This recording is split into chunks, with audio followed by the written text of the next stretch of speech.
Well, everyone, as I'm now wrapping up my term on the State Board of Education, I've recently been training my successor. Her name is Rana Banankhah, and she is a rising senior at Modesto High School.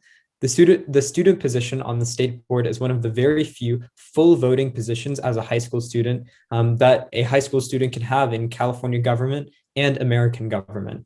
The selection process for the student position on the state board takes a long time, almost a year. And in August, as Rana is settling into the role, the Department of Education will be accepting applications for her successor. And if you are a rising junior and interested in applying for the role, be sure to subscribe to the Ed100 blog or keep an eye on the Department of Education's website because a lot of new information will be coming out very, very shortly. Rana, will you please introduce yourself? Yeah, hi everyone. My name is Rana Banankhah. Thank you for that quick introduction, Zaid. I'm a rising senior at Modesto High School, and I'm honestly so honored to have been appointed to the State Board of Education. Um, yeah, Zaid, I also just wanted to say that I noticed that you've been busy this whole time talking about other people and interviewing other people, but I think that people really want to learn more about you, Oh, especially with your experience of serving almost a year now on the State Board of Education. So, what would you say was like the highlight of your time on the state board? yeah, definitely. It's really kind of hard to, I guess, make something a highlight, but I'd say that the whole thing was a highlight if I could. But I think that the passage of the California State Seal of Civic Engagement and the Ethnic Studies Model Curriculum, which were during the September and March meetings respectively, were probably the biggest highlights because I think that those are just two really incredibly important, I guess, topics that California had been working such a long time towards. And so being, I guess, a part of the dais that was able to pass it was just so awesome.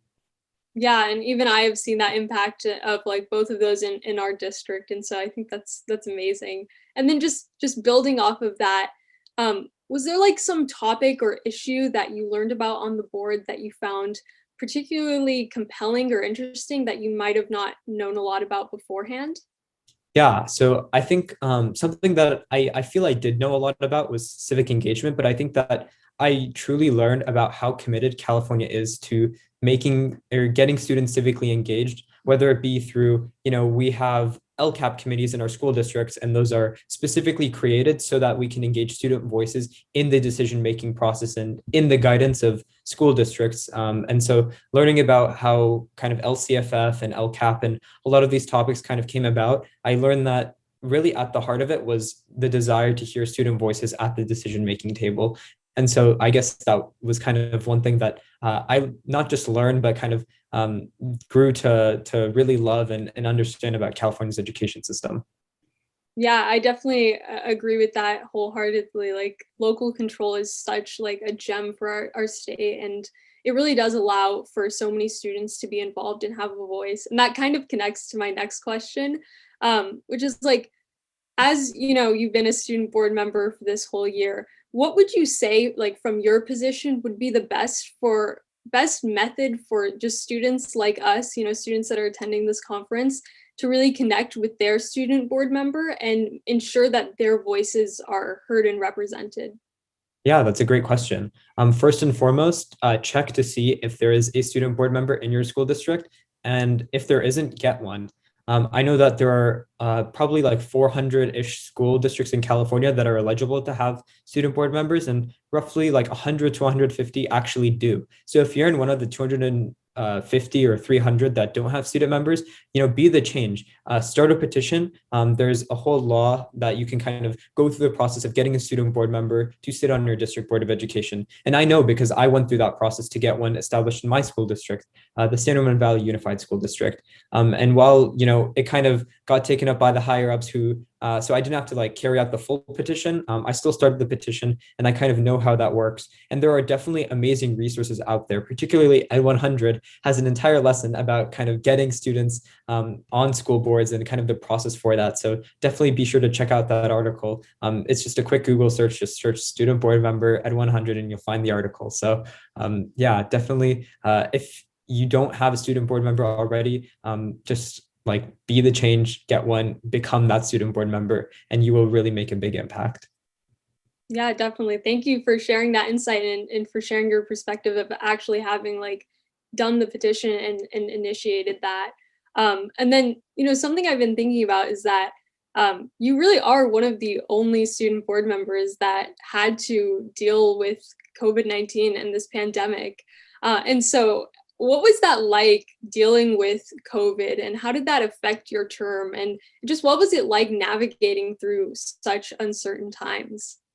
Yeah, that's a great question. So I originally came into the term kind of expecting us to go to the Capitol. Usually the state board meetings are held in the California Department of Education building, which is this like really nice building in Sacramento. All the state board members sit across this dais, and it's like a televised program usually, but this year it was all through Zoom, obviously. And so I think that it was my term was good in the sense that uh, like I had more opportunity to meet more people than I think I could have, because usually if someone wants to come and present to the state board, they have to like travel all the way to the state capitol. And so that can sometimes be a barrier for people. But I think this year, people could just call in. And so it was a little bit easier for people, more people to kind of rally to come to speak on an issue that was, being presented to the state board. So that was really nice. Being able to speak with more people from SoCal via like webinars and participating in certain conferences was also nice. And I don't think I would have been able to do that if it was in person, just because, first semester senior things and second semester senior things. And so, yeah, that was just one of the best parts, I think. Yeah, definitely. I'm glad to see that you found a silver lining in that situation. And that also connects to my next question, which is like, obviously while serving on the State Board of Education, you were still a senior in high school and applying to college. And so I want to know a little more about like what that was like. And obviously you did it successfully. You're going to Yale next year. And so do you have any advice for any rising seniors when it comes to college apps? Yeah. So I think that like college apps is this really weird process where you kind of have to like boast about yourself, and like almost like sell yourself as like not even like a person, as just like a candidate. But I think that really kind of thinking and honing on what your story is, whether that be some of the struggles that you've experienced, and the triumphs that you've had across your high school experience. And those triumphs don't have to be sitting on the State Board of Education. They don't have to be winning a national science fair. They can be something as simple and as day to day as just being there for somebody when they needed you, or being there for your family when they needed you most. And so I think that being able to kind of share your story is one of the most important things. I think that for a lot of you guys who are juniors, going to be seniors, all your grades, all your test scores and whatnot activities are locked in. And so focusing on your kind of like essays and things like that is like super, super important. I know that like my Yale admissions officer like contacted me and,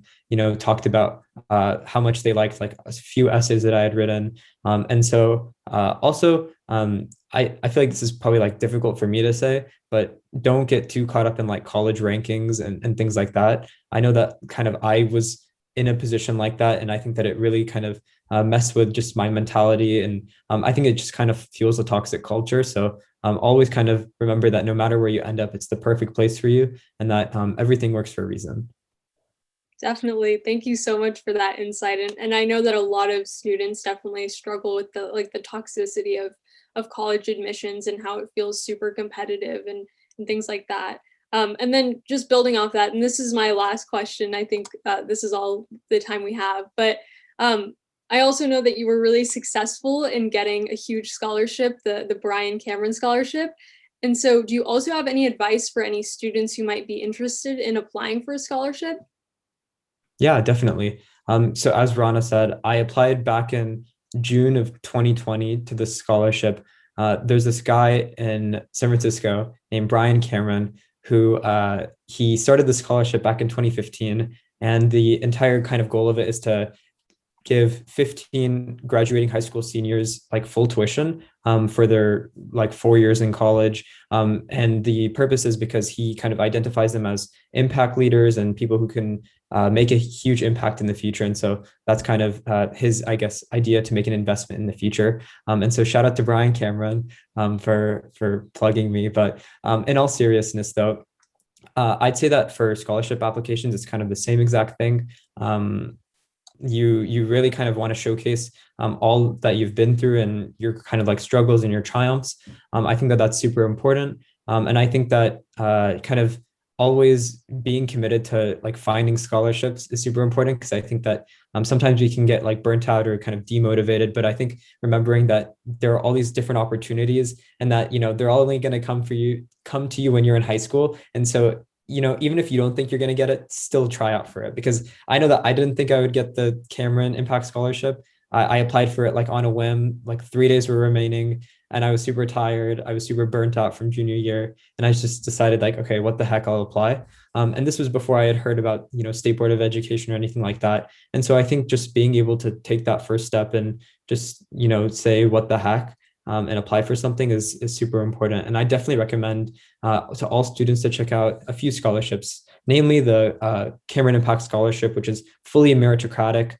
So they don't look at financial income or anything like that. But for those of you who are struggling financially, there's the QuestBridge program, which I've heard from a lot of my friends is just super, super spectacular. Bill Gates has a scholarship, which is also awesome. Coca-Cola scholarship, and there are just so many different scholarships. So just do a quick Google search, you'll find them. But yeah, that's what I'd say about scholarships.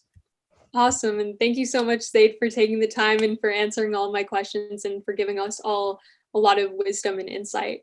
Yeah, no problem. Thank you so much for having me, I guess, as your interviewee.